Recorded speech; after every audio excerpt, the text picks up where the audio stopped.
Hello po sa lahat ng listeners. Ako nga pala si Denise Galvez. Ulila sa mga magulang pero may isa akong kapatid. Lahat ay gagawin ko para sa kanya. Kahit na ang magpanggap bilang lalaki para maging boyfriend ng isang bilyonaryo. At ito ang aking kwento. Bakla, may alam ka bang racket dyan? Tanong ni Venice sa kanyang kaibigan na si Julia. Tumaas ang kilay ni Julia habang naglalagay ng makeup sa mukha. Kung pumasok ka pa naman sa tinatrabahuan kong club, edi sana hindi ka na naghahanap ng racket ngayon. Napanguso naman si Venice. Alam mo naman na hindi kaya ng sikmura kong trabaho mo. Kung may lakas lang ako ng loob kagaya mo, bakit hindi? Napabuntong hininga ang babae. Wala akong alam eh. Pero kapag may nahanap ako, sasabihan kita agad. Napangiti si Venice sa kaibigan. Salamat talaga, Jules. Tumingin na ang babae sa salamin at nagpatuloy sa paglalagay ng makeup. Bakit ba naghahanap ka ng racket? Hindi ba nagtitinda ka naman ng mga pan sa bake shop? Napatigil sa ginagawang babae at napatingin kay Venice. Huwag mong sabihin sa akin na nakaalis ka na dun? Natanggal ka ba sa trabaho kaya naghahanap ka ng racket? Umiling naman si Venice. Hindi. Kailangan ko lang ng extra na pagkakakitaan. Napakunot noon naman si Julia. Bakit? Napabuntong hininga naman si Venice. Alam mo naman na lumalaki na ang kapatid ko. Sa susunod na pasukan ay third year high school na siya kaya mas kailangan kong kumayod para makapag-ipon ng pera para sa pag-aaral niya. Sana pala sinagot mo na lang yung naniligaw sa'yo na mayaman. Eh di sana hindi ka na mamblema sa pera, sa pagpapaaral ng kapatid mo at sa kakainin niyo sa pang-araw-araw. Napaismid si Venice. Ayoko nga dun. Alam mo naman na may asawa na yun at mga anak. Ano gusto mo? Maging kabit niya? At least may pera. Naku, kung akong niligawan nun, sasagutin ko talaga yun. Napapailing na lang si Venice kung ano-ano na lang talaga ang sinasabi sa kanya ng babae. Mamamatay muna siya bago siya papatol sa isang lalaki na may asawa at anak na. Wala siyang plano na manira ng pamilya at mas gusto niyang paghirapan ng pera na makukuha niya. Tumayo na si Venice. Basta kapag may racket kang nalaman, sabihan mo ako kaagad ha. Haalis na din ako. Tumangulang ang babae dahil busy ito sa pagme-makeup. Naghahanda kasi ito para sa pagbukas ng club mamaya. Umuwi na lang muna si Venice sa bahay nila. Nadatnan niya ang kapatid niyang si Nico na naghahanda ng pagkain nila. Nandyan ka na pala ate. Naganda na ako ng hapunan natin. Lumapit si Venice sa kanyang kapatid at niyakap ito mula sa kanyang likod. May problema ba ate? Umiling si Venice. Wala naman. Gusto ko lang yakapin ang kapatid ko. Kumalas si Nico sa pagkakayakap at humarap kay Venice. Asus, nagpapalambing ang ate ko. Niyakap ni Nico ang kapatid. Napangiti na lang si Venice habang nakayakap sa kapatid. Kahit pa naghihirap siya sa pagtatrabaho para sa kapatid, ay hindi naman siya nagsisisi. Maliban sa ito na lang ang nag-iisa niyang kapamilya ay mahal nilang isa't isa. Ang kapatid din naman niya ang nag-aasikaso sa bahay at kahit kailan ay hindi ito naging pabigat sa kanya. Ni hindi nga siya nito binibigyan ng sakit sa ulo. Lagi mong tatandaan na mahal ka ng ate, Nico. Tumango naman ang lalaki. Oo naman. Ate, mahal na mahal din kita. Ikaw ang pinaka-the best ate sa buong mundo. Kaya kapag nakapagtapos ako ng pag-aaral, maghahanap ka agad ako ng trabaho para ako naman ang bumawi sa'yo. Kapag talaga meron na akong trabaho, dito ko na lang sa bahay. Gustong maiyak ni Venice dahil natatouch siya sa sinabi ng kapatid. Asahan ko yan ha. Kahit pa siyang ate sa kanilang dalawa ay mas matangkad sa kanyang lalaki. Iba talaga kapag height ng lalaki para tuloy siya ang bunso sa kanilang dalawa. Nang makapasok sa VIP room ng restaurant si Dennis ay nakita niya ang kanyang lolo na may kasamang babae. Good evening, lolo. Lumapit si Dennis sa kanyang lolo at nagmano. Mukhang may kasama po kayo. Tumingin si Dennis sa babae na nagpapakyut sa kanya. Inipit pa nito ang ilang hibla ng buhok sa gitna ng tenga nito. Girlfriend niyo, lolo? Biglang naismid sa sariling laway ang babae habang hinampas naman si Dennis ng kanyang lolo.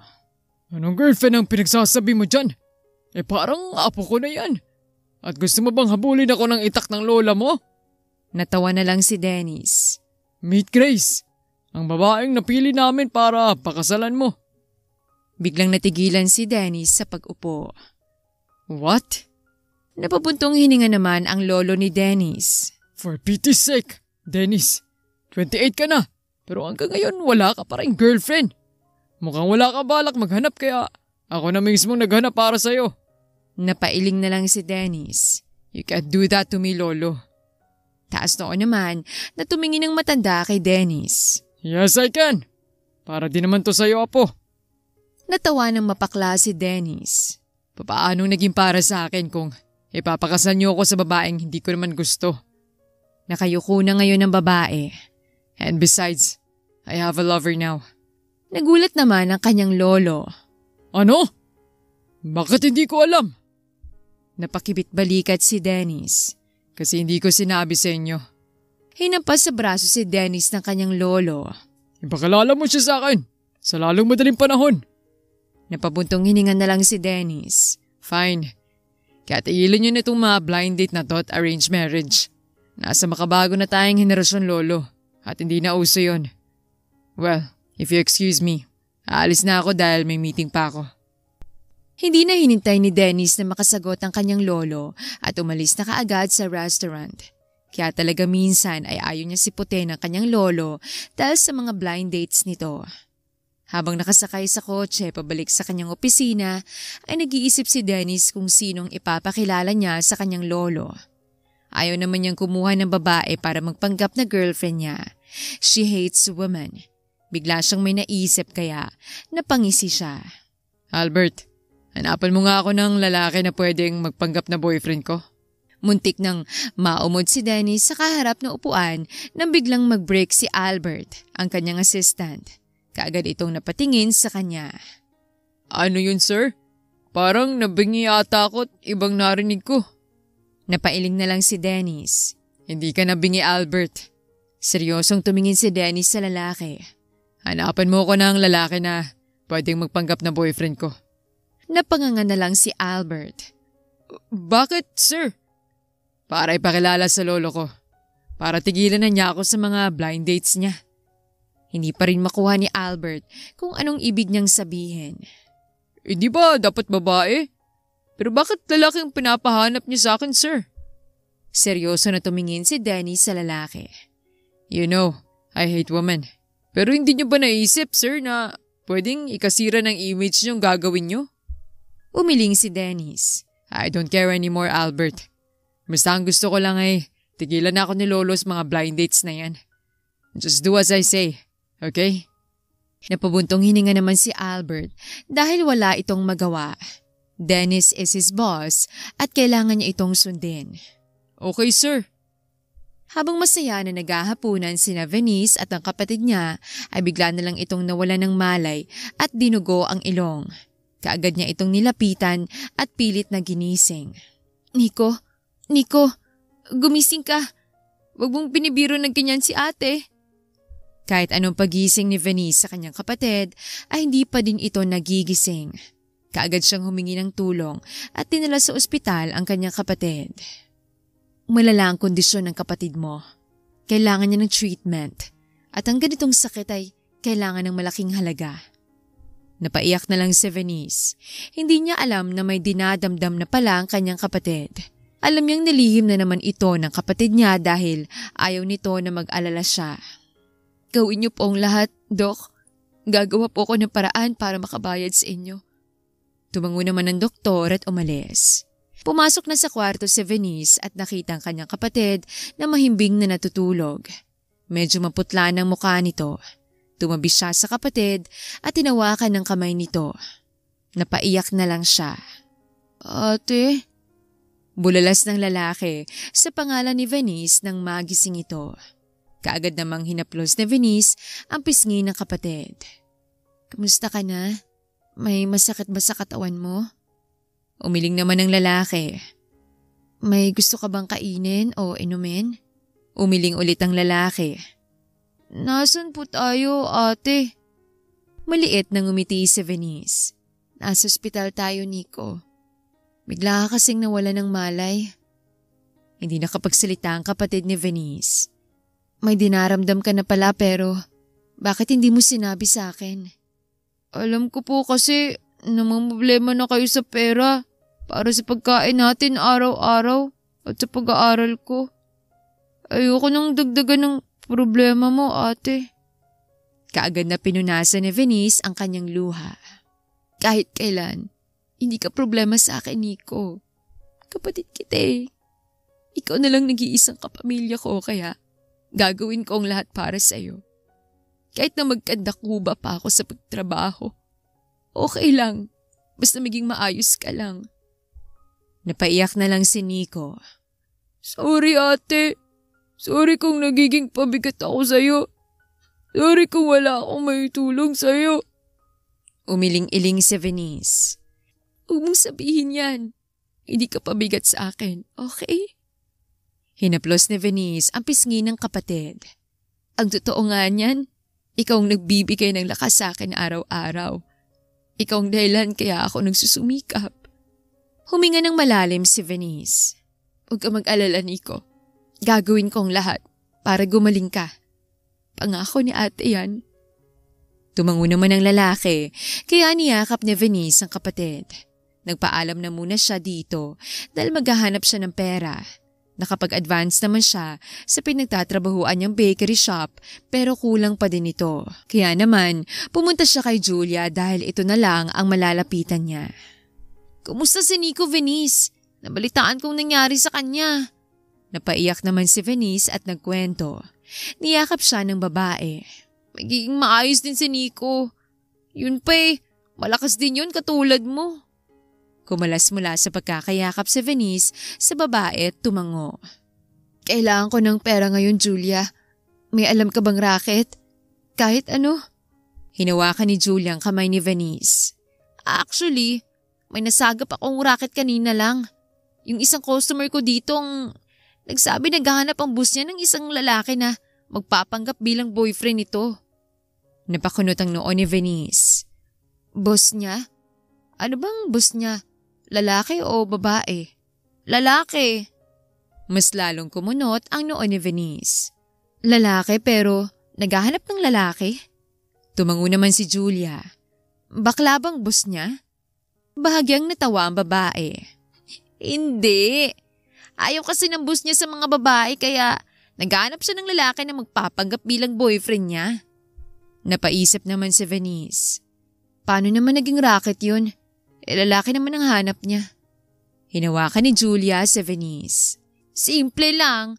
Di magpanggap ka na lalaki. Napakunot noo si Venice at hindi ka agad nakasagot. Ano? Kailangan mo ng pera, di ba? Tumango naman si Venice. Lahat ay gagawin mo para sa kapatid mo, di ba?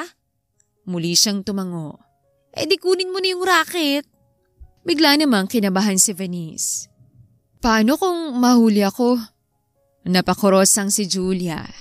Di wag kang magpapahuli kahit anong mangyari. Kahit na mahuli ka na, mag-deny ka pa din. Hindi nakapagsalita si Venice. Huwag mo nang pag-isipan pa, Venice. Isipin mo na lang gagawin mo to para sa kapatid mo. Isa pa, balita ko malaking ibabayad ng boss ng customer ko. Kinakabahan man si Venice ay wala din naman siyang magagawa. Tumango siya kay Julia. Sige, tatanggapin ko. Napangiti si Julia. Sige, tatawagan ko lang yung customer ko. Pero sasabihin natin sa kanya na magpapanggap ka para may tumulong sa pagpapanggap mo. Hinawakan ni Venice ang kamay ni Julia kung saan ang cellphone nito. Teka, baka hindi siya pumayag kapag nalaman niyang magpapanggap lang ako. Umiling ang babae. Hindi yan. Ang totoo nga, gusto niya isang babae na magpapanggap bilang lalaki dahil ayaw niya na lalaking makasama ng boss niya. Kaya goods na yan. Kumindat pa ang babae kay Venice at tumawag na nga ito. Napahawak na lang si Venice sa kanyang mga kamay dahil sa panginginig. Kinakabahan man siya pero wala na siyang magagawa. Basta wag ka lang magpapahalata at lagi mong iisipin na lalaki ka. sabi ni Albert habang papunta sila sa bahay ni Denise. May tanong lang po ako, Sir Albert. Lalaki pong pinapahanap ng boss mo pero bakit naghanap po kayo ng babae na magpapanggap na lalaki? Napabuntong hininga na lang si Albert. Ayoko kasi sa plano ni Sir Dennis. Baka kasi mamaya kapag totoong lalaking kasama niya, baka ma-inlove siya. Napapailing ang lalaki. Da magiging bakla ng buskot. Ayoko mangyari yun. Natawa na lang si Venice sa kanyang isip. Kahit na gano'n ang iniisip ng lalaki, ay alam niyang concern ito sa boss niya. Salamat po pala sa pagtanggap niyo sa akin.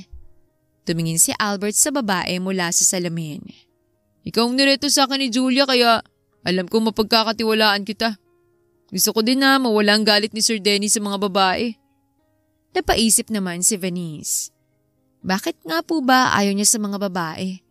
Hindi naman po siya bakla, diba? Natawa si Albert. Hindi siya bakla. Ayaw niya lang sa mga babae dahil pakaramdam niya pare-pareho sila. Iniwan kasi sila ng mami niya noon para sa ibang lalaki. Kaya pakaramdam niya, walang babaeng loyal maliban sa lola niya. Napatangu-tango naman si Venice. Mukhang natromang lalaki sa nangyari dito. Pero hindi naman lahat ng babae ay katulad ng mami nito. Katulad na lang din na hindi lahat ng lalaki ay manloloko. Huminto ng sasakyan at napatingin siya sa isang malaking bahay. Diyan po ba siya nakatira? Tumango naman si Albert at lumabas na ng sasakyan. Pinagbuksan si Venice nito ng pinto kaya lumabas na siya. Nakasuot siya ng panlalaki ngayon at tinulungan siya ni Julia kanina para matakpan ang kanyang dibdib. Hindi naman ganun kalaking dibdib niya kaya hindi sila nahirapan. Wala eh. Hindi siya masyadong pinagpala sa dibdib. Nagsuot na din siya ng maikling wig na nirentahan pa niya kay Julia para magmukha na talaga siyang lalaki. Huwag kang kabahan, okay? Maliit na ngumiti si Venice sa lalaki.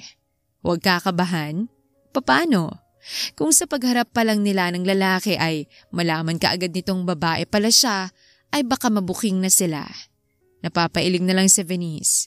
Hindi siya pwedeng mabuking. Kailangang makuha niya ang racket na to para sa kapatid niya. Napakuyom siya ng kamao at napa-adya sign. Kaya mo to, Venice. Para sa kapatid mo. Huminga muna ng malalim si Venice bago sumunod kay Albert papasok ng bahay. Nang makapasok ay hindi niya maiwasan na mapatingin sa paligid at mamangha. Napakalaki ng bahay nito at napakaganda. Pakiramdam niya nakapasok siya sa isang telenovela. Ang ganda naman ng bahay niya. Hindi maiwasan ni Venice na masabi yon. Umayos ka ng tayo. Nandiyan na si Sir Dennis. Yung boses mo ha. Napastraight naman ang tayo si Venice at napatingin sa may hagdan. Nakita niya ang isang gwapong lalaki na pababa. Pakiramdam niya ay nakatingin siya sa isang modelong lalaki. Napakagwapo nito at maputi din. Sa tingin niya ay may maganda itong katawan sa ilalim ng suit na suot nito. Kumabog ng mabilis ang puso niya habang nakatingin sa gwapong lalaki. Ang gwapo? Hindi maiwasan na bulong ni Venice habang nakatitig sa lalaki. Good morning, Sir Dennis. Nandito na po yung nahanap ko na magpapanggap bilang boyfriend nyo. Itinuro ni Albert si Venice. Bahagya naman siyang yumuko. Tumikim pa siya para maayos ang boses niya at maging boses lalaki. Good morning, Sir Dennis. Ako nga po pala si Vince. Napatango naman si Dennis. Siguro naman nasabi na sa'yo ni Albert ang lahat. Tumango naman si Venice bilang sagot. Then good. Mamaya may dinner kami ng lolo ko at ipapakilala kita sa kanya. Nagulat naman si Venice. Mamaya po kaagad. Tumaas ang isang kilay ni Dennis habang nakatingin kay Venice. Sige po sir. Wala pong problema. Ayoko na palpak, okay? Mabilis sa tumango-tango si Venice. Huwag po kayong mag-alala sir. Gagalingan ko po sa pag-acting mamaya. Tumango naman ang lalaki at tumingin kay Albert. Ikaw na bahala sa susutin niya, Albert. At ikaw na din bahala na maghatid sa kanya mamaya sa restaurant. Tumango naman si Albert. Yes, sir. Umalis na din ang lalaki. Tumingin si Albert kay Venice. Mukhang hindi niya nahalata. Napabuga ng malakas na hangin si Venice habang nakahawak sa dibdib niya na kanina pa ang bilis ng pagtibok.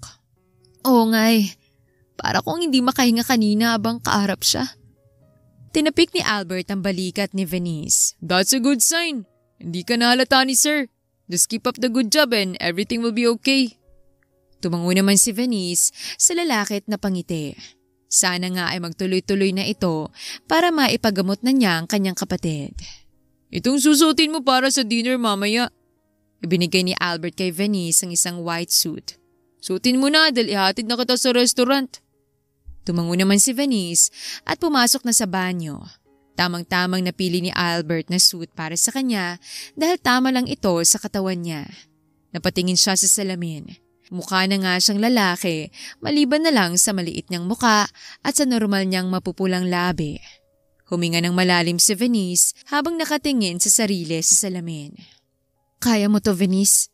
Itong unang pagsubok mo at pagkatapos ng gabing to, doon na malalaman kung pasok ka ba talaga sa trabahong to. Pinagdikit ni Venice ang kanyang mga palad at nanalangin.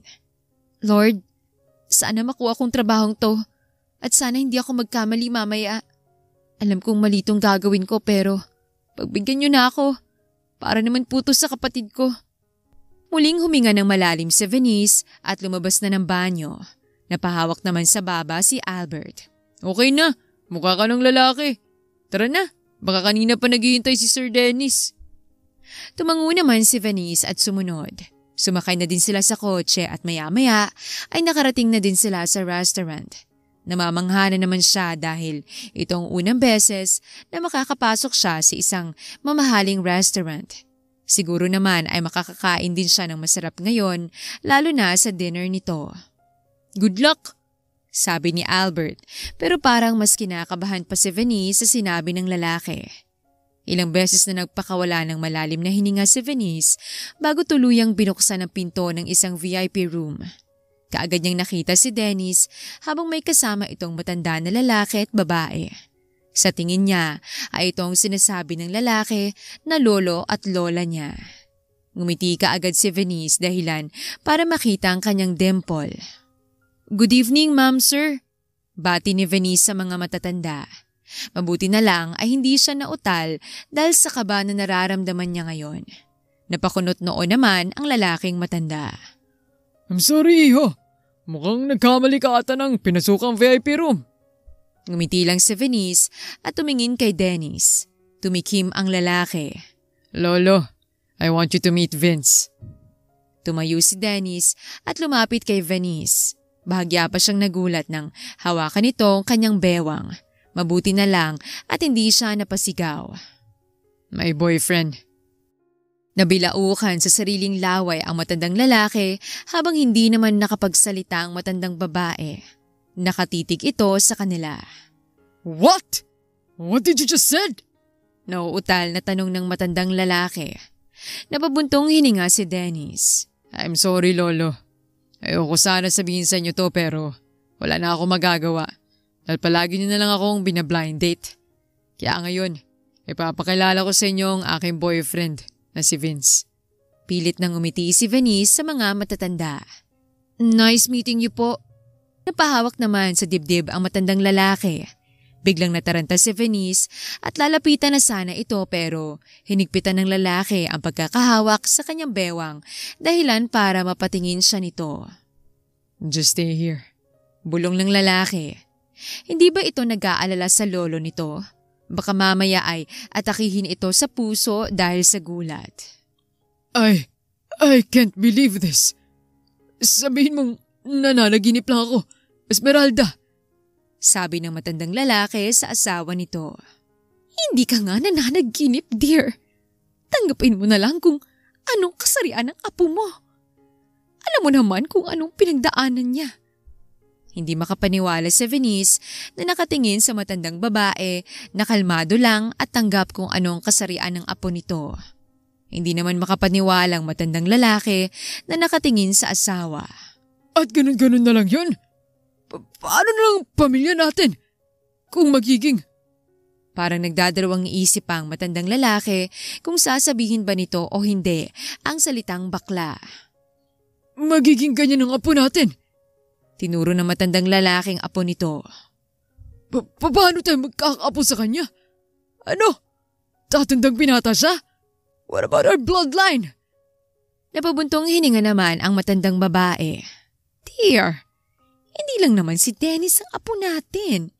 Nandyan pa naman ang kanyang mga kapatid. Hindi makapaniwalang naiiling ang matandang lalaki. I can't believe this. And I can't accept this. Sumingit naman si Dennis sa usapan ng dalawang matanda. Tanggapin mo man o sa hindi. Lolo, ganito na talaga ako at wala na kayong magagawa. So stop fixing blind dates or arranged marriage for me dahil wala akong plano na magpakasal sa isang babae. Gusto pa sana magsalita ng matandang lalaki pero parang wala nang salita na lumalabas dito.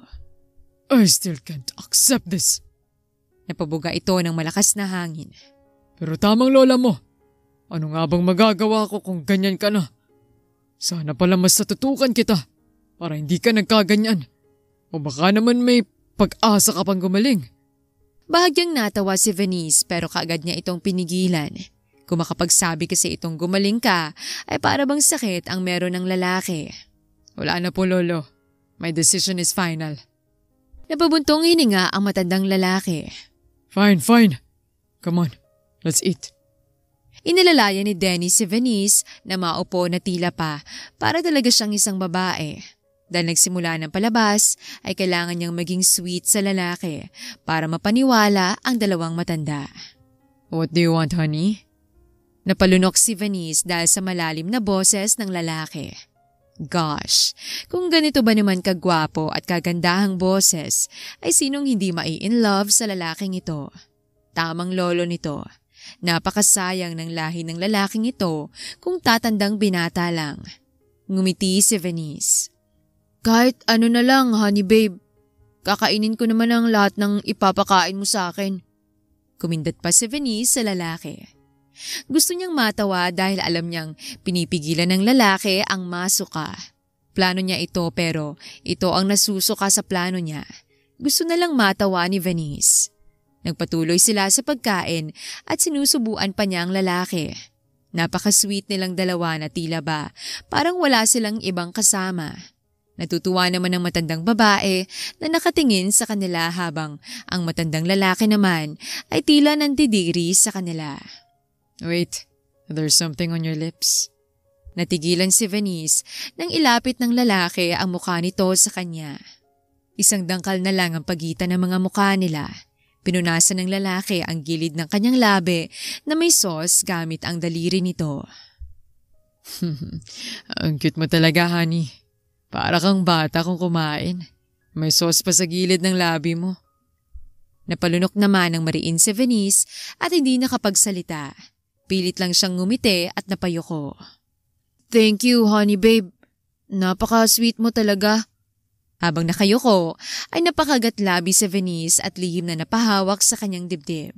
Kumakabog kasi ito ng mabilis at umiinit ang magkabilang niyang pisngi. Shit, ano ba tong nararamdaman niya? Bakit niya nararamdaman ito? Sa bagay, sa gwapo ba naman ng lalaking ito ay hindi imposible na magkagusto siya dito. Pero hindi pwede dahil trabaho lang ito at hindi siya pwedeng mahulog sa lalaki, lalo na sa pagkakaalam nito ay isa din siyang lalaki. Natapos ang kanilang dinner at mukhang naniwala naman ang matandang lalaki sa palabas nila. Nauna nang umuwi ang dalawang matanda habang naiwan naman sila sa harap ng restaurant. May kinuha na tseke si Dennis sa kanyang suit at binigay kay Venice. Here's your payment for today's performance.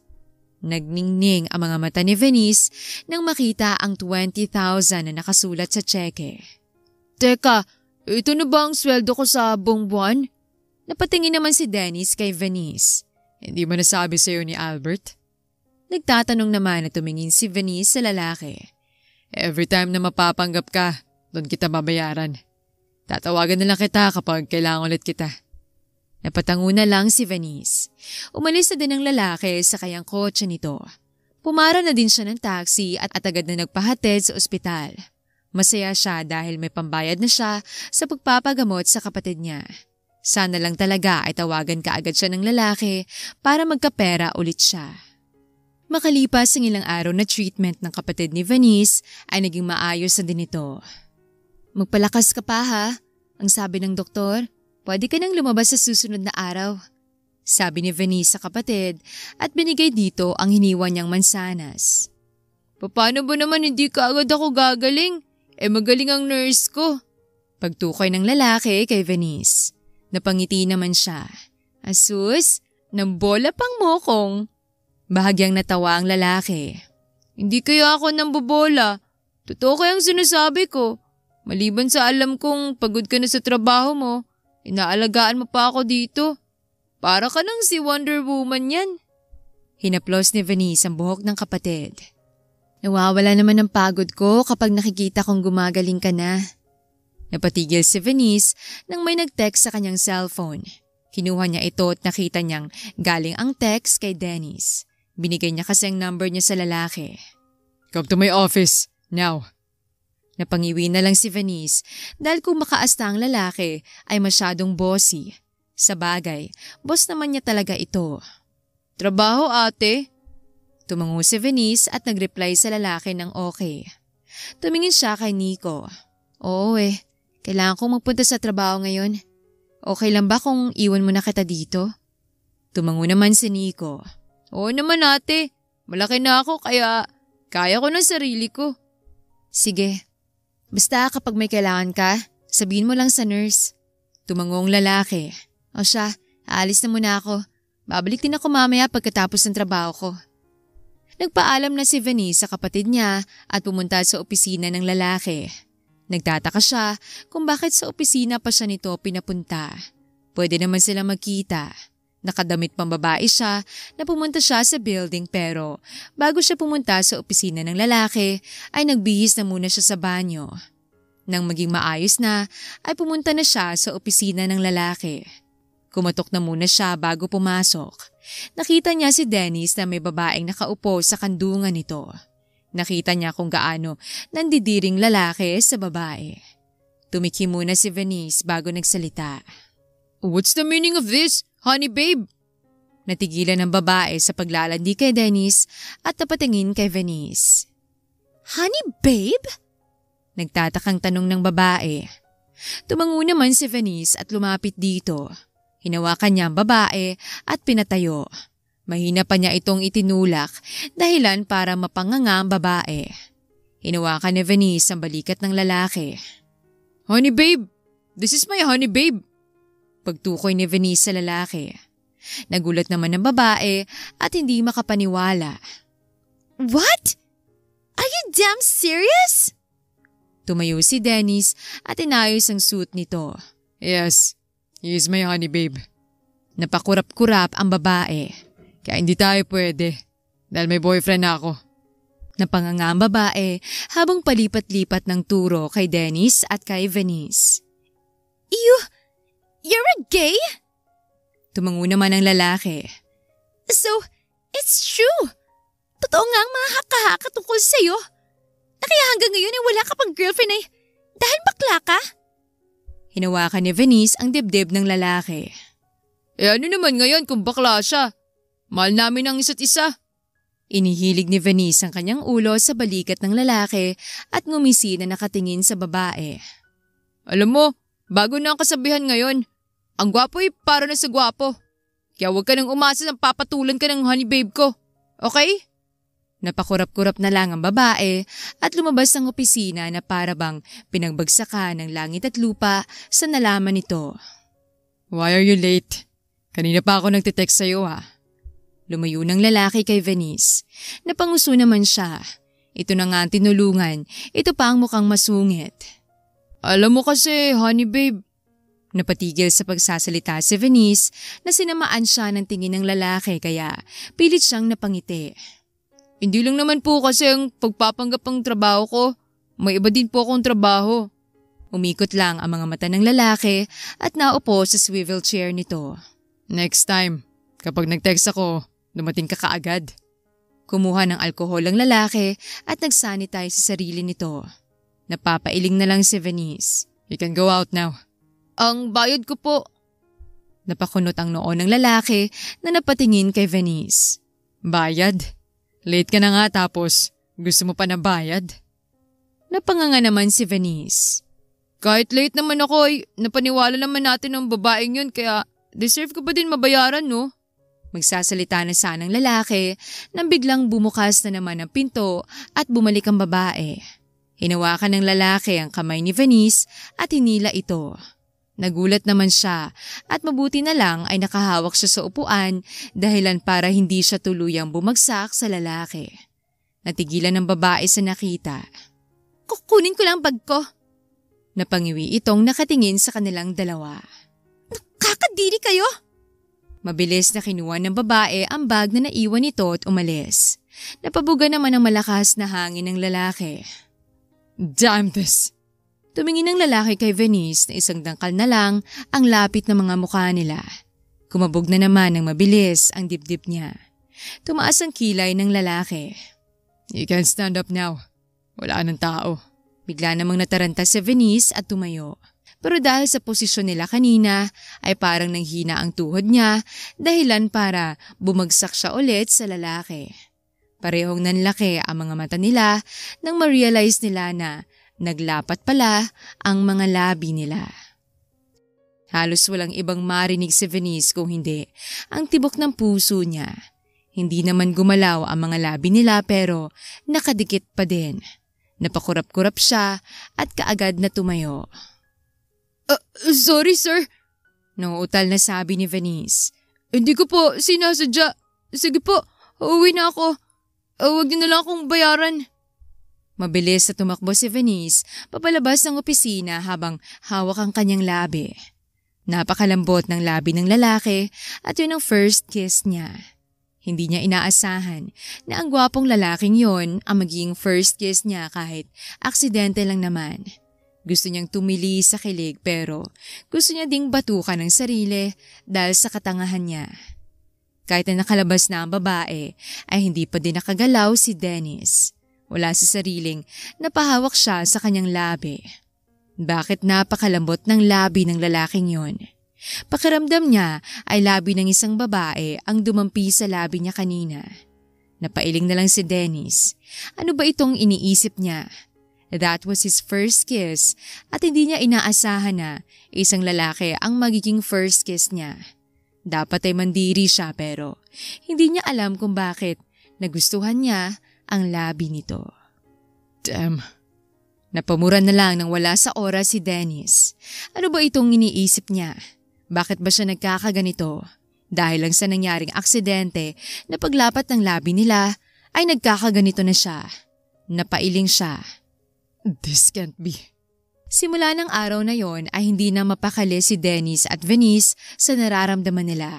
Kasama pa din ni Dennis ang lalaki dahil mukhang hindi titigil ang lolo niya hanggat hindi siya tumitino o nagiging straight.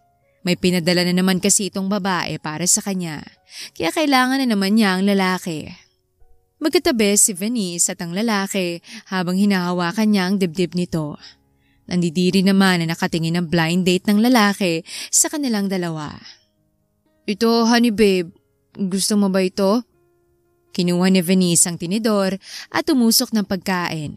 Sinubuan niyang lalaki. Say, honey babe. Napalunok ng mariin si Dennis. Ayaw niya sana kainin ang sinusubo sa kanya pero dahil nakatingin sa kanilang babae ay wala siyang magagawa. Masarap ba, honey babe?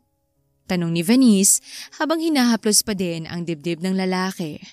Bahagya siyang natigilan nang pisilin ng lalaki ang kanyang pisngi. Masarap kasi ikaw ang nagsubo sa akin.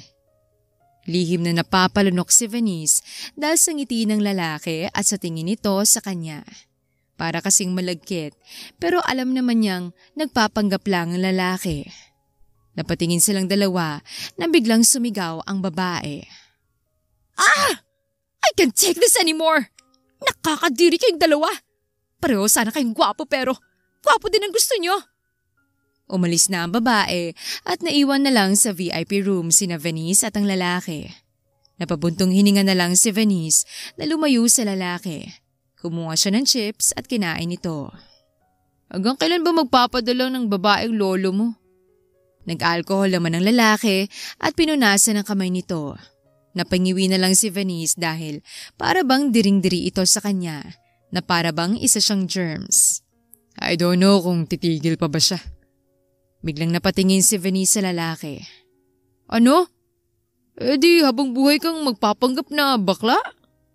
Napakibit balikat ang lalaki. Sabagay, okay na din sa akin kasi more on payment. Umikot ang mga mata ng lalaki. Payment? Oo, baka naman nagugustuhan mo na ang paghawak-hawak sa akin. Napapansin ko ang pagtachancing mo sa akin. Napanganga naman si Venice na nakatingin sa lalaki. Ano? Napangisi ang lalaki. Baka akala mo hindi ko napapansin na pati ang paghaplos mo sa dibdib ko, sa katawan ko. Hindi makapaniwala na natawa si Venice. Ano? Nababaliw ka na ba? Bakit ko naman gagawin yun? Baka nakakalimutan mo na lalaki ako. Lalaki ka nga ba? Hindi ka agad nakasagot si Venice at napainom na lang ng tubig. Bigla siyang kinabahan. Bakit nagtanong ng gano'n ng lalaki? Nahalata na ba siya nito? O baka naman ay totoong bakla ka. Mabilis na napatingin si Venice sa lalaki. Kaya sobra ka kung mag-chancing sa akin. Kasi bakla ka at bet mo ko. Hindi makapaniwala si Venice pero kaagad din siyang natawa. Akala pa naman niya ay nabuking na siya. Pinaghinalaan lang pala siya na bakla. Napapailing na lang siya. Sorry to disappoint you, sir. Pero hindi po ako bakla. Straight po ako. Straight na straight. Kagaya mo. Kung kagaya nga tayo, babaeng gusto ko. Straight na babae. Dagdag pa ni Venice sa isip niya. Hindi naman sumagot ang lalaki at nakatitig lang sa kanya. Napangisi siya ng may maisip. Lumapit siya sa lalaki at dahan-dahan na pinaglandas nito ang kamay sa dibdib niya. Baka naman ay kayong nagiging bakla, sir. Baka mamaya, na-in-love na kayo sa akin. Napapailing si Venice while clicking her tongue. Naku, masama na yan, sir. Pigilan mo. Si Venice ang parang nangaakit sa lalaki ngayon pero parang siya itong naaakit sa lalaki dahil sa tingin nito sa kanya. Lihim siyang napalunok. Damn those eyes. Pakiramdam niya ay parang binabasa ng mga matang yon ang nasa isip niya. Natigilan si Venice nang haplusin ng lalaki ang pisngi niya papunta sa may tenga niya dahilan para makaramdam siya ng kiliti. What if nagiging bakla na nga ako dahil sa'yo? Anong gagawin mo? Would you take the responsibility? Napalunok si Venice nang makita niyang nakatitig ang lalaki sa labi niya. Napalayo na lang siya sa lalaki at napaayos ng upo. Hindi ata niya kaya ang makipaglandian sa lalaki, lalo na't nagwawala ang puso niya. Ayoko nga. Hindi nga ako nagsota dahil ayoko ng responsibilidad. Isa pa, hindi ko naman kayo masisisi kung may in love kayo sa gwapo ko mukha. Sabi ni Venice habang hinihimas-himas ang baba nito at kumindat pa sa lalaki dahilan para mapailing ito. Masyado kang confident sa mukha mo. Hindi ako magiging bakla ng dahil sa'yo. Napanguso naman si Venice. Mabuti na maayos ang lahat. Umaacting lang tayo at bawal lang ma-fall. Ngumisi lang ang lalaki at uminom ng alak habang nakatitig pa din ng maigi ang lalaki kay Venice. Kahit pa naiilang na siya sa titig ng lalaki, ay hindi siya nagpahalata at umakto siya na parang wala lang sa kanya ang mga titig nito. Lihim na lang siyang kumain. Tulala si Venice na nakatingin sa labas ng bahay nila. Hindi siya makatulog sa kakaisip sa lalaki. Mukhang mas lalong lumalala ang kanyang nararamdaman para sa lalaki. Napaisip tuloy siya na kailangan na niyang itigil ang pagpapanggap bago pa siya tuluyang ma-in love sa lalaki. Dahil kapag na-in love talaga siya sa babae ay malaking problema. Total, magaling naman na ang kanyang kapatid ay hindi na niya kailangan ito. Maghahanap na lang siya ng ibang racket. Nabalik sa ulirat si Venice nang tumunog ang kanyang cellphone. Napalunok siya ng mariin nang makita ang pangalan ng lalaking kanina pa niya iniisip. Siguro ito na ang sign para sabihin niya sa lalaki na hindi na siya magpapanggap pa. Sinagot ni Venice ang tawag. Hello? Hindi pa man natatapos ni Venice ang kanyang sinasabi ay nagsalita ng lalaki sa kabilang linya. I need you tomorrow, Vince. Napaayos ng tayo si Venice sa sinabi ng lalaki. Gusto ni Lolo na magbakasyon tayo sa isang resort. I don't know what his plan is but I know it won't work. So, kailangan kita bukas. Napaisip naman si Venice. Hindi ba pwede na hindi na lang sumama? Narinig ni Venice ang pagbuntong hininga ng lalaki. No, kilala ko si Lolo. Kapag hindi tayo sumama alam ko magtatampo siya. Kahit hindi gusto ng lolo ng lalaki si Venice, ay naging mabait naman ito sa kanya. Sige. Great. Sunduin na lang kita bukas sa bahay niyo. Biglang nataranta si Venice. Hindi. Ako na lang pupunta sa bahay niyo. Segundo bago sumagot ang lalaki sa kabilang linya. Okay. Pinatay na din ng lalaking tawag. Napatitig si Venice sa kanyang cellphone at napabuga ng malakas na hangin. Pagkatapos ng bakasyon na to, sasabihin ko na sa kanya na ititigil ko na to. Kinabukasan ay nagbilin muna si Venice sa kanyang kapatid tungkol sa mga iniinom nitong gamot. Dahil sa may extra naman siyang pera, ay naggrocery na muna siya para hindi magutom ang kanyang kapatid. Nang masiguro niya na okay ang kapatid niya, ay umalis na siya at pumunta sa bahay ng lalaki. Sa isang van sila nakasakay kasama si Dennis at ang lolo at lola nito. Nasa harap ang dalawang matanda habang nasa likod naman sila. Matulog ka na muna dahil malayo pang biyahe natin. Sabi ni Dennis na makita niyang humihikab ang lalaki. Anong oras na din kasi nakatulog si Venice kagabi sa kakaisip sa lalaki at sa kung papaano niya sabihin sa lalaki na titigil na siya. Tumungulang siya bilang sagot sa lalaki at natulog na. Habang nasa biyahe ay busy si Dennis sa cellphone nito. Nangihingi siya ng update kay Albert tungkol sa kumpanya. Ang kanyang assistant na munang bahala sa kumpanya ngayon. Natigilan siya nang maramdaman ang ulo ng lalaki sa kanyang balikat. Napatingin siya dito at nakita niyang mahimbing na itong natutulog. Hindi alam ni Dennis kung bakit hinaplos niya ang mukha nito. Dumapong kanyang daliri sa mapupula nitong labi. Ang labi na dumampi din sa labi niya at nagpagulo sa kanyang isip. Biglang natigilan si Dennis at napailing. Hindi ito pwede. Inihiling niya ang ulo ng lalaki sa may bintana at huminga siya ng malalim. Sana tumigil na ang kanyang lolo sa mga plano nito para maitigil na din niya ang kanyang pagpapanggap. Ayaw na niya sa nararamdaman niya. Pakiramdam niya ay nagiging bakla na siya. Napasapo na lang siya sa noo. Nakarating na nga din sila sa beach house. Parehong nagulat sina Dennis at Venice nang malaman nila na sa iisang kwarto lang sila. What? Bakit sa isang kwarto lang kami? Gulat na tanong ni Dennis sa kanyang lolo. Tumaas naman ang isang kilay ng kanyang lolo. Bakit? May problema ba? Hindi ba mag-boyfriend naman kayo kaya walang problema kung sa isang kwarto lang kayo? Bigla namang natigilan si Dennis nang ma-realize ang sinabi ng lolo niya.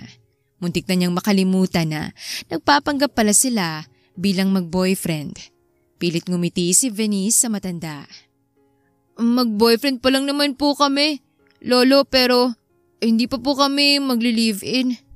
Bahagyang nagulat si Venice nang tapikin ng matanda ang kanyang balikat. Ayos lang yan, Vince. Nasasaan pa at magli-live-in din kayo balang araw. Kasi kung totoong mahal yung isa't isa, doon din ang punta nyo. Gusto pa sanang tumutol ni Venice sa gusto ng matanda pero hinawakan siya ng lalaki sa kanyang bewang dahilan para mapatingin siya dito. Fine. Wala naman yung problema sa amin. Di ba, honey babe? Napatitig si Venice sa lalaki at walang choice kung hindi ang tumango na lang. Shit! Napamura na lang si Venice sa kanyang isip. Kung sana lang ay pareho silang lalaki ay walang problema. Pero babae siya. Hindi din siya pwedeng magreklamo dahil mahahalata siya ng lalaki. Mukhang kailangan na lang niyang panindigan ito at kalmahin ang sarili. Sana lang ay walang gawing masama ang lalaki sa kanya. Halos pigil ni Venice ang kanyang hininga na makapasok na sila sa kwarto. May malaking kama sa loob pero nag-iisa lang ito. Tumikhi muna siya bago nagsalita. Sa sofa na lang ako matutulog. Inilagay na niya ang kanyang gamit. Why bothered? Pareho naman tayong lalaki kaya walang masama kung tabi tayo matulog. And besides, wala naman akong gagawing masama sa'yo. O baka naman ay naiilang ka kasi may gusto ka na sa akin? Walang masama sa'yo pero sa akin meron.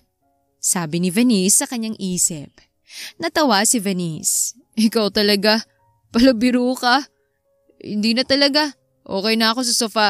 Sanay naman ako sa maliit na espasyo. Napailing na lang ang lalaki. Ikaw ang bahala. Nanlaki ang mata ni Venice nang makita na naguhubad ng damit ang lalaki. Hindi niya napigilan ang mapasigaw. What the heck? Napatakip sa mga mata si Venice pero nakasilip pa din kaya nakikita niya ang maputi nitong katawan.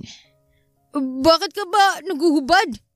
Napakunot naman ang noo ng lalaki. Ano ba? Kung makasigaw ka naman para kang hindi lalaki. Biglang natigilan si Venice. Oo nga pala, lalaki pala siya. Tumikhim siya. Sorry naman. Bakit ba kasi dito ka naguhubad? May banyo naman. Sinamaan ng tingin ng lalaki si Venice. Ang daming arte. Kinuha na lang ni Dennis ang kanyang damit at pumasok sa banyo. Nakahinga naman siya ng maluwag dahil pumasok na ng banyong lalaki. Napahawak na lang siya sa kanyang dibdib. Grabe, para na itong sasabog. Hindi naman siguro nahalata ang pagsigaw niya kanina. Sino ba naman kasing babae ang hindi mapapasigaw kapag nakakita siya ng lalaki na naguhubad sa harapan niya? Damn, that was her first time. Maya-maya ay lumabas na din si Dennis mula sa banyo at tumingin kay Venice. Magbihis ka na din at bumaba na dahil kakain na tayo. Tumango na lang si Venice at kumuha ng mga damit. Lahat ng damit ang dinala niya ay puro pang lalaki, maliban na lang sa panty niya na kailangan niyang itago ng maigi. Nagbihis na din siya at bumaba na din. Kumain na lang sila ng hapunan at bukas na lang mag-e-enjoy dahil magagabi na. Nang sumapit ang gabi, ay ini-insist talaga ni Venice na sa sofa na siya matutulog. Wala siyang plano na tumabi sa lalaki dahil baka mamaya ay may mangyari na hindi dapat. Mabuti na yung nag-iingat siya. Mabuti na lang at hindi siya nito pinilit pa. Kinabukasan ay napagpasyahan nila na maligo sa dagat. Bakit hindi kayo maligo? Napatingin si Venice sa matandang lalaki. Kanina pa nga niya gustong maligo pero nahihiya lang siya. Gustong-gusto niya kasi ang dagat. Dati noong nabubuhay pa ang magulang niya ay dinadala sila ni Nico ng mga ito sa dagat.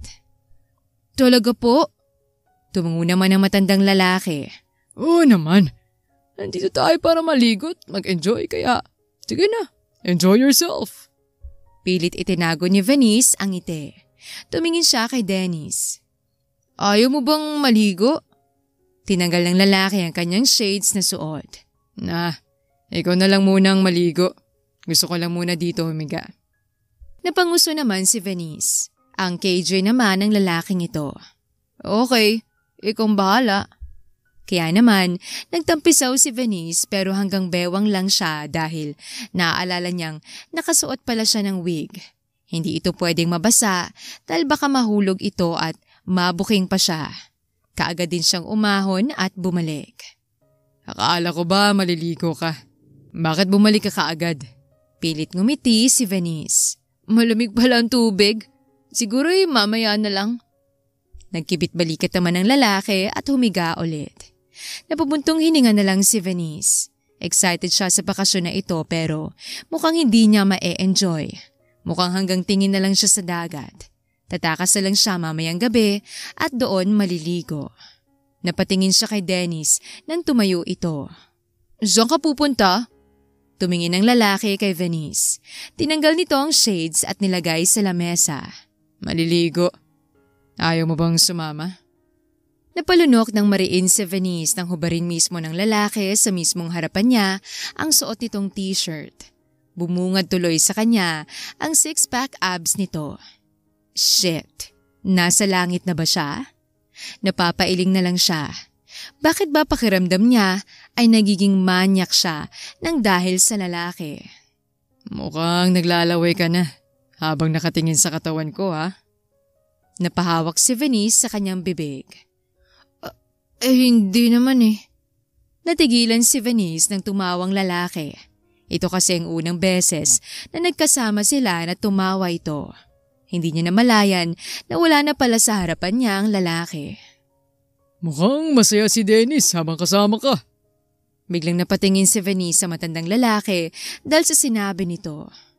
Oh hell, kahit di ko tanggap ang relasyon nyo, kung masaya naman ang apo ko, okay na ako. Natigilan naman si Venice. Hindi niyo na po iba-blind date si Dennis sa iba? Tumango naman ang matandang lalaki. Hindi na. Since masaya naman siya sa'yo. Hoping na mas mapapasaya mo pa ang apo ko. Hindi alam ni Venice kung bakit parang masaya siya dahil nakuha na niya ang blessing ng matanda. Mukhang tanggap na nga nitong kasarian ng apo nito. Napatingin siya kay Dennis na nasa dagat na. Dahil sa titigil na ito sa pag-arrange ng blind dates para kay Dennis, ay ititigil na din ba nila ang pagpapanggap? Naging maayos naman ang bakasyon nila at wala namang naging problema. Hindi din naman nahuli si Venice sa pagpapanggap niya. Papunta na siya ngayon sa opisina ng lalaki para sabihin na titigil na siya sa pagpapanggap. Wala pa si Sir Dennis eh. May meeting pa siya pero maya-maya nandito na din yun. Maupo ka na muna. Itinuro ni Albert ang upuan. Pinatawag ka ba ni Sir Dennis dito? Umiling naman si Venice. Hindi. Gusto ko lang siyang makausap. Gusto ko na kasing itigil ang pagpapanggap namin. Total ay okay naman sa kanyang lolo at titigil na daw ito sa pagbablind date sa kanya. Napatango naman si Albert. Nabalitaan ko nga tungkol dun. Pero paano naman ang pagpapagamot sa kapatid mo? Ngumiti naman si Venice. Sa awa ng Diyos ay okay na siya ngayon. Malaki ang naging bayad sa akin ni Sir Dennis kaya hindi ako nagkaproblema sa pagbili ng mga gamot niya. Tumabi ng upo si Albert kay Venice at inakbayan siya. Wala naman sa kanyang pag-akbay na yon dahil parang kapatid na niya si Albert. Para na nga niya itong kuya. Sayang lang dahil kung hindi ka na magpapanggap bilang boyfriend ni Sir Dennis, ay hindi na kita makakasama ulit. Parang din kitang kapatid. Maliit na ngumiti si Venice. Salamat po talaga sa lahat. Para ko na din po kayong kuya. Niyakap ni Albert si Venice mula sa balikat nito. Hinihilig naman niya ang ulo sa balikat nito. Nasa ganon silang posisyon nang pumasok si Dennis. Hindi niya alam kung bakit. Bigla siyang nagalit sa nakita niya at napatiim bagang. What's the meaning of this? Agad na napalayo sina Albert at Venice nang marinig ang boses ni Dennis. Mabilis din silang napatayo. Boss, tapos na po pala ang meeting niyo. Hindi alam ni Albert kung bakit. Parang kinakabahan siya dahil sa sama ng tingin ni Dennis sa kanya. Hindi nagsalita si Dennis. Sige po, sa labas na ako. Mabilis na lumabas si Albert dahil natatakot siya na baka pagalitan siya ng lalaki. Naiwan naman sa loob ng opisina sina Dennis at Venice. May relasyon ba kayo na assistant ko? Hindi naman makapaniwala na nakaturo si Venice sa sarili. Ako at si Albert? Tumaas ang isang kilay ni Dennis. Bakit? May iba pa ba akong assistant? Napakamot na lang sa batok si Venice. Wala no. Para ko na ngang kuya si Albert. Hindi alam ni Dennis kung bakit parang nakaramdam siya ng ginhawa sa sinabi nito. Good.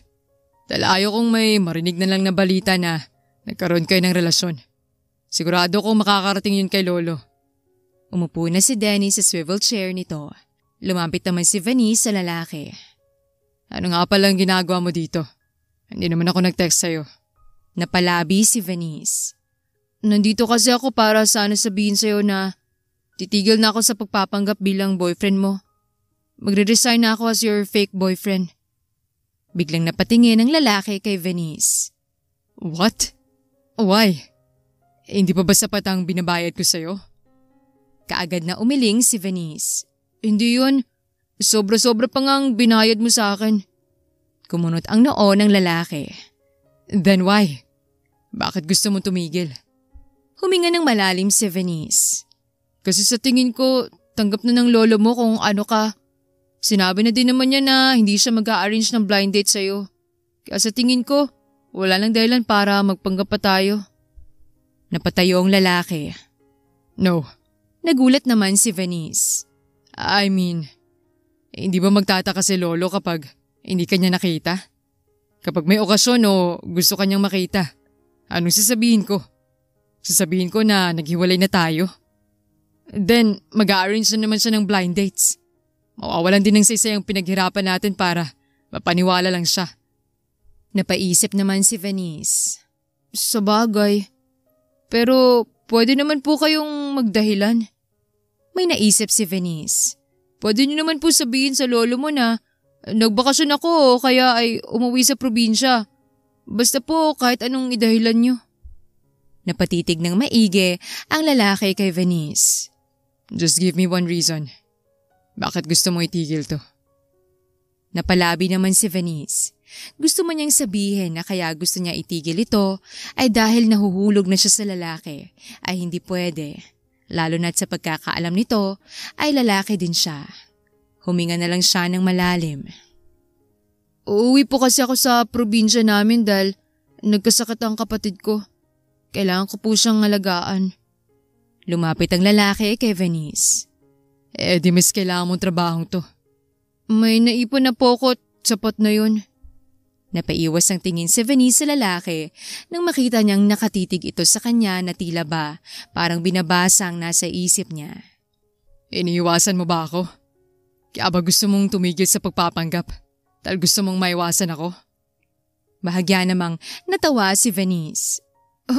Bakit ko naman po gagawin yan? Dahil gusto mo na ako? Biglang napatingin si Venice sa lalaki dahil sa sinabi nito. Ano? Natawa siya nang hindi makapaniwala. Sir, baka nakakalimutan niyo na pareho tayong lalaki. Seryosong nakatingin si Dennis kay Venice. Yun na nga eh. Pareho tayong lalaki pero bakit nagkakagusto ako sa'yo? Napanganga si Venice sa sinabi ng lalaki. Ano? Napapailing si Venice.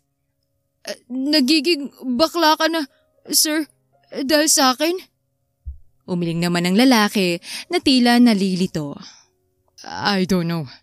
I don't know anymore. Ayoko man pero hindi ko mapigilan ang nararamdaman ko para sa'yo. Sa tuwing kasama kita at inahawakan mo ko, bumibilis ang tibok ng puso ko. Hindi ko maintindihan kung bakit nararamdaman ko sa'yo yun. Sa isang lalaking katulad mo pa. Mas napatitig si Venice sa lalaki. Nakikita niya sa mga mata nito na hindi nga ito nagbibiro sa sinasabi nito. Hindi pwede. Hindi pwedeng maging bakla ang kasing gwapo ni Dennis. Masasayang ang lahi nito. Huminga ng malalim si Venice. Sir, kung ano man yung nararamdaman niyo para sa akin ay mali yan. Ano man yung nararamdaman niyo para sa akin, hindi ko pwedeng tanggapin. Pasensya na po pero mukhang kailangan na talaga natin tong itigil. Aalis na sana si Venice na bigla siyang hawakan ng lalaki sa kamay niya at hinila siya. Dahil sa hindi niya inaasahan, ang paghilang yon ay na out of balance siya. Mutik na siyang matumba at mabuti na lang ay agad siyang sinalo ng lalaki. Gusto mang magpasalamat ni Venice sa lalaki sa ginawa nito pero nagkamali ang pagkakalagay ng kamay nito. Nakalagay sa ibabaw ng dibdib niya ang kamay ni Dennis. Lumaki ang mga mata niya at agad napatayo ng maayos. Sinampal niya ang lalaki. Bastos! Sigaw ni Venice at napahawak sa kanyang dibdib. Napatingin naman si Dennis sa kanyang kamay kung saan niya nahawakan ang dibdib nito. Hindi siya makapaniwala na tumingin dito. Babae ka? Hindi ka agad nakasagot si Venice dahil sa gulat. Hindi ka totoong lalaki? Napakurap-kurap naman si Venice. Hindi. Nauutal niyang sagot. Sorry, nagulat lang ako. Nakatitig ang lalaki kay Venice na tila hindi naniniwala sa sinasabi niya. Lumapit ito sa kanya at biglang hinila ang wig niya dahilan para lumugay ang mahaba niyang buhok. Hindi makapaniwala si Dennis sa nakita niya. You tricked me! Hindi naman nakasagot si Venice. All this time ay nagpapanggap ka lang palang lalaki. All this time, babae palang humahaplos sa akin. Hindi makapaniwalang sabi ni Dennis. All this time, akala ko nagiging bakla na ako dahil nagkakaroon ako ng feelings para sa'yo. Biglang sinamaan ang tingin ni Dennis ang babae. All this time, niloloko mo lang pala ako. Hinawakan ng mahigpit ni Dennis ang magkabilang braso ni Venice. Why? Why did you have to lie to me? Sigaw ng lalaki. Hindi maiwasan ni Venice na mapaiyak dahil natatakot siya sa lalaki. Galit na galit ito sa kanya at naiintindihan naman niya. Ginawa ko lang naman yun dahil kailangan ko ng pera. Nagkasakit ang kapatid ko at kailangan ko ng racket. Umiiyak na sabi ni Venice. Hindi ko naman ginusto na lokohin ka, Dennis, pero wala akong choice. Kailangan ko ng pera kaya gusto kong itigil na itong pagpapanggap natin dahil mahal natin kita. Binitawan ni Dennis ang babae at natatawang tumingin dito. Mahal mo ako? Tumango naman ang babae. Sa tingin mo, maniniwala pa ako sa'yo? Sa ginawa mo sa akin? Alam kong mahirap paniwalaan pero totoo yun. Kaya nga ayoko na magpanggap dahil alam kong nasasaktan kita. Napapailing si Dennis habang nakatingin kay Venice. Umalis ka na. Ayaw na kita makita. Pare-pareho lang kayo lahat ng mga babae. Manloloko! Sinubukan ni Venice na lumapit sa lalaki pero umatras ito. Nasaktan siya sa ginawa nito. Sorry Dennis, hindi ko talaga gusto na lokohin ka. Alam kong mahirap na paniwalaan pero totoong mahal na kita. Itinaas ng lalaki ang palad nito. Ayoko na makinig sa eksplanasyon mo. Umalis ka na at ayaw na kita makita. Gusto pa sanang magsalita ni Venice pero mukhang wala nang balak makinig ang lalaki. Talagang isinara na nito ang isip sa kanya at naiintindihan naman niya yon. Hindi madali ang ginawa niya dito. Kaya naman ay umalis na lang siya. Uy bakla! Inibitahan kita na lumabas para hindi magmukmok. Sabi ni Julia dahilan para mabalik sa ulirat si Venice. Napabuntong hininga na lang siya. Hanggang ngayon kasi, iniisip ko pa din si Dennis. Ang tanong ay iniisip ka din ba niya? Napasimangot naman si Venice. Kalimutan mo na lang kasi siya bakla. Marami namang boylet dyan. Kahit maliit niyang dibdib mo, maganda ka naman kaya marami pa ding magkakagusto sa'yo. Napahawak naman si Venice sa dibdib niya. Aray naman, sakit mo namang magsalita bakla. Salamat sa comforting words mo ha. Natawa na lang si Julia. Ito naman, pinapatawa lang kita eh. Huwag ka na kasi magmukmok. Ikaw na nga itong nililibre. Ngayon lang na-realize ni Venice na may isa pang pinggan sa mesa nila. May kasama ka pa? Nakangiti naman na tumango si Julia. Oo, yung honey bunch ko. Napakunot noo si Venice. Honey bunch? Tumango si Julia at hindi nagtagal ay dumating din si Albert. Hi, honey bunch! Binigyan ng babae ng isang mabilis na halik ang lalaki sa labi. Sorry kung late ako, honey bunch. Marami kasing pinagawa sa akin si Sir Dennis. Ngumiti naman si Julia. Ano ka ba? Ayos lang. Naupo na si Albert at tumingin kay Venice. Kumusta ka na, Venice? Hindi sumagot si Venice sa tanong ng lalaki at itinuro ang dalawa. Kayo na? Nagkatinginan ang dalawa at tumango habang may ngiti sa labi. Nakakagulat ba? Inihilig ni Julia ang ulo sa balikat ng lalaki. Sinabi sa akin ni Albert na mahal niya ako at handa niya akong pakasalan sa kabila ng nakaraan ko. Hinawakan ng lalaki ang kamay ng kaibigan niya. Totoo pala talagang sabi nila. Kapag mahal mo isang tao, matatanggap mo kung sino at ano ang nakaraan nila. Nakangiti naman na nakatingin si Venice sa dalawang tao na naging mga kaibigan niya. Mabuti pa ang mga ito, masaya at masaya siya para sa dalawang ito. May problema ka ba ate? Nakatingin si Venice kay Nico. Tumabi ito ng upo sa kanya. Napapansin ko na ilang araw ka nang parang tulala. Ano bang problema mo, ate? Hindi naman sumagot si Venice. Sabihin mo na sa akin, ate. Para kahit papano may makausap ka. Sige ka, nakakapangit pa naman ang nagmumukmuk. Napabuntong hininga si Venice at nagkwento sa kapatid niya. Nagulat naman si Nico. Abay, magagalit talaga yun. Niloko mo eh. Napanguso na lang si Venice. Naintindihan mo naman siguro kung bakit siya magagalit sa'yo, di ba? Tumango naman si Venice. Kaya intindihin mo na lang siya, ate. Napabuntong hininga si Venice. Ay, ano pa bang magagawa ko? Kaya nga nalulungkot ako. Pero ano bang magagawa ko? Mahal mo eh. Bahagyang natawa si Venice. Pero kung totoo nga na sinabi niyang mahal ka niya nung lalaki ka pa, baka malay mo, mahalin ka pa din niya kahit babae ka. Or else… Napakunot noo si Venice sa sinabi ng kapatid. Anong or else? Napakibit balikat si Nico. O talagang bakla talaga siya kaya kahit kailan, hindi ka niya mapapatawad. Nanlaki ang mga mata ni Venice at mahinang hinampas sa braso ang kapatid dahilan para matawa ito. Hindi kaya. Totoong lalaki si Dennis, no? Akala niya lang bakla siya kasi akala niya lalaki ako. Hindi sumagot si Nico at nagkibit balikat lang.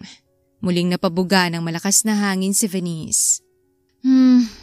Siguro mabuti na din na ganito. Ito din naman ang gusto ko. Ang matigil na ang pagpapanggap. Lalo na't mahal ko na siya. Nagulat si Nico na biglang sumigaw ang kapatid niya. Uy ate! Nababaliw ka na ba? Mabilis na pinunasan ni Venice ang tumulong luha niya. First time kong may love pero bigo naman kaagad ako. Natawa ng mapakla si Venice. Tama nga ang sabi nila. Masarap ang magmahal pero masakit din ang masaktan nang dahil sa pag-ibig. Napabuga na lang ng malakas na hangin si Nico. Ayaw niyang nakikita na nasasaktan ng kapatid niya. Tumayo siya at tinawakan ng kamay nito. Halika ate. Napakunot noon naman si Venice. Saan naman tayo pupunta? Mamamasyal tayo. Kaysa nagmumukmuk ka dito, mamasyal na lang tayo. Baka tuluyan ka ng pumangit dun sa kakamukmuk mo. Wala nang nagawa si Venice nang hilahin siya ng kapatid palabas ng bahay. Dinala siya nito sa plaza at nilibre ng street food. Mukhang dami mong pera ah. Siguro kumupit ka sa pitaka ko, no? Nililibre mo ko na galing sa pitaka ko? Biro ni Venice habang kumakain ng kwek-kwek. Hoy, hindi kaya. Inipon ko kaya to galing sa mga allowance na binibigay mo sa akin. Napatigil sa pagkain si Venice at napatingin sa kapatid. Talagang iniipon kong pera na binibigay mo sa akin, ate. Para kahit papano kapag nagka-emergency, may pera tayo. Parang maiiyak si Venice dahil natouch siya sa sinabi ng kapatid niya. Kaya ka siguro nagkasakit dahil nagpapalipas ka ng gutom? Hindi naman ate. Kumakain pa din naman ako. Yung tama lang sa tiyan ko. Basta kumain ka lang ng kumain dahil libre ko. Inakbayan ni Nico ang kapatid. Pag nagkaroon na ako ng trabaho, hindi lang street food ang lilibre ko sa'yo. Dadalhin din kita sa mga mamahalin na restaurant. Kumain si Venice. Tatandaan ko yan ah. Natawa na lang si Venice nang itaas baba nitong dalawa nitong kilay. Habang kumakain sina Venice at Nico ay dumaan ang sasakyan ni Dennis. Si Albert ang nagdadrive habang nasa likod naman si Dennis. Humintong sasakyan dahil naka-red na ang street light. Wala sa sariling, napatingin si Dennis sa gilid niya at nakita niyang babae na may kasamang lalaki. Nagtatawanan pa ang mga ito habang kumakain. Hindi niya alam kung bakit nakaramdam siya ng galit sa nakikita. Selos ang tawag dyan, sir, sabi ni Albert nang mapansin niya kung saan nakatingin ng lalaki. Nagtataka na tumingin si Dennis kay Albert. Selos? Anong pinagsasabi mo? Napabuntong hininga si Albert. Alam niyo na nga sarili niyo na mahal niyo na si Venice. Napakunot noo si Dennis. Ngayon niya lang kasi alam ang totoong pangalan ng babae. Pero bakit pinipigilan niyo? Napatiimbagang si Dennis. Dahil niloko niya ako. Nasabi naman sa inyo ni Venice ang dahilan niya. Pero sa bagay, nasa sa inyo na nga po kung patatawarin niyo siya o hindi. Hindi nakapagsalita si Dennis. Pero sana po, sir, huwag din kayong magsisi. Napakunot ng noo si Dennis. Magsisi? Bakit naman ako magsisisi? Kasi sir, galit lang po kayo sa kanya dahil nagsinungaling siya sa'yo. Kaya ayaw niyo po siyang makita at makausap. Pero hindi niyo ba naiisip na habang hindi niyo siya nakikita at nakakausap, ay may ibang lalaki na kumakausap at nakikipagkita sa kanya? Napatingin si Dennis sa kinaroroonan ng babae.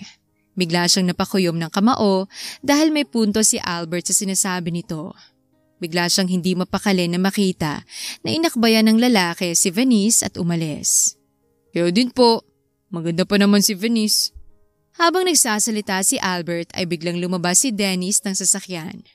Sir Dennis, saan po kayo pupunta? Sigaw ni Albert pero hindi sumagot ang lalaki at nagpatuloy lang sa paglalakad.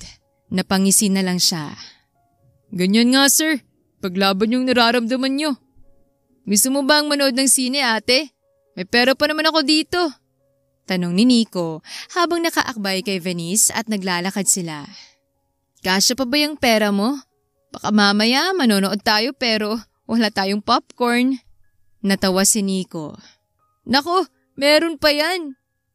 Biglang natigilan silang dalawa na may humawak sa kamay ni Venice. Hinila siya ni Dennis papalapit dito. Dahil na din sa gulat ay hindi siya nakagalaw. Nagtataka naman si Nico. Anong ginagawa mo? Sino ka ba? Bitawan mo nga siya. Hahawakan na sana ni Nico ang kapatid niya nang ilayo ito ni Dennis. Ikaw, sino ka ba? Bakit may pahawak-hawak ka pa kay Venice? Napatingin si Nico sa kapatid niya na parang tulala na nakatingin sa lalaki.